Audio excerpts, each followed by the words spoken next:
భద్రం be careful brother, బట్టతలకు విగ్గే better. పూర్తి వివరాలకు చదవండి రేపటి సాక్షి దినపత్రిక. ముంబై నటి కాదంబరి వ్యవహారంలో అనేక అనుమానాలు లేవనెత్తున్నాయి. ప్రభుత్వ పెద్దల డైరెక్షన్లోనే నిన్న రాత్రి కాదంబరి విజయవాడ సిపిని కలిశారు. సిపిని కలిసిన అనంతరం ఏసీపీ స్రవంతిరాయ్ ముందు హాజరయ్యారు. ఇక పోలీసులు కాదంబరి స్టేట్మెంట్ను రికార్డ్ చేశారు. సిపిని కలవడానికి ముందు ఆమెకు బ్రీఫింగ్ ఇచ్చారు. కేసు ఎలా పెట్టాలో, ఎవరిపై ఫిర్యాదు చేయాలో గంటల తరబడి తర్ఫీదునిచ్చారు. మాయిలేడి కాదంబరిపై హనీ ట్రాప్ ఆరోపణలున్నాయి. ప్రముఖ వ్యాపారవేత్తలు, రాజకీయవేత్తల టార్గెట్గా హనీ ట్రాప్ కొనసాగినట్లు తెలుస్తుంది.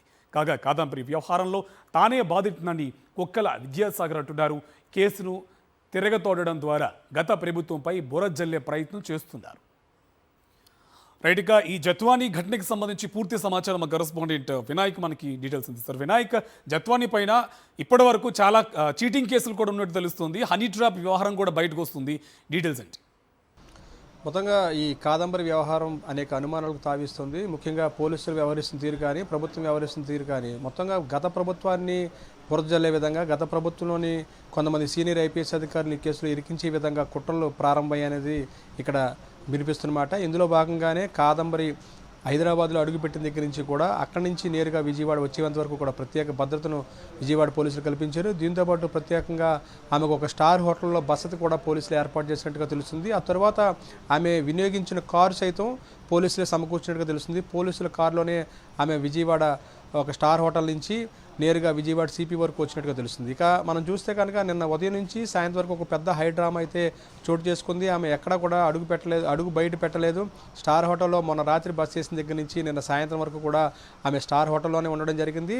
అంటే ఆమెకు నిన్న సాయంత్రం అంటే దాదాపుగా రాత్రి 7 ఆ సమయానికి ఆమెను సిపి వద్దకు తీసుకురావడం జరిగింది. ప్రత్యేకంగా పోలీసులు సమకూర్చిన వాహనంలోనే ఆమె సిపి వద్దకు రావడం జరిగింది. సిపిని కలిసిన తర్వాత ఆమె ఎవరైతే ఈ కేసులో దర్యాప్తు అధికారిగా నియమిపడ్డారో ఏసీపీ స్రవంతిరాయ్ని కలిసి ఆమె ముందు హాజరయ్యారు. ఆమెకు ఒక స్టేట్మెంట్ రికార్డు కూడా చేసుకున్నట్టు తెలుస్తుంది. దీనికి ముందు దాదాపుగా అంటే నిన్న ఉదయం నుంచి సాయంత్రం వరకు కూడా దాదాపుగా కొన్ని గంటల పాటు ఆమెకు ప్రత్యేకంగా ఒక తర్ఫీదు ఇచ్చినట్టుగా తెలుస్తుంది.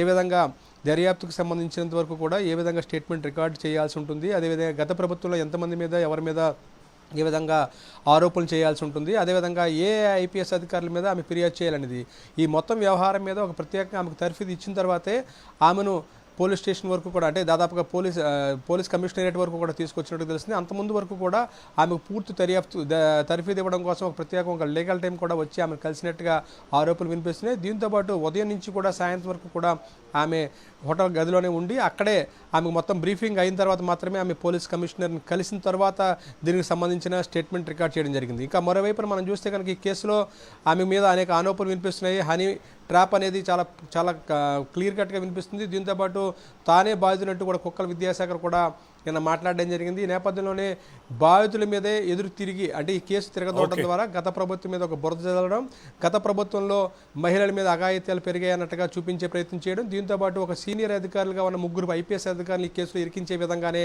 మొత్తం వ్యవహారం అంతా కూడా నడిపిస్తున్నట్టు తెలుస్తుంది. దీనికి సంబంధించి ప్రత్యేకంగా ఆమెకు చేస్తున్న వీవీఐపీ ట్రీట్మెంట్ కానీ రాజమర్యాదలు కానీ అనేక అనుమానాలు తావిస్తున్నాయని మనం చెప్పుకోవాల్సి ఉంటుంది. Right, thank you Vinayak.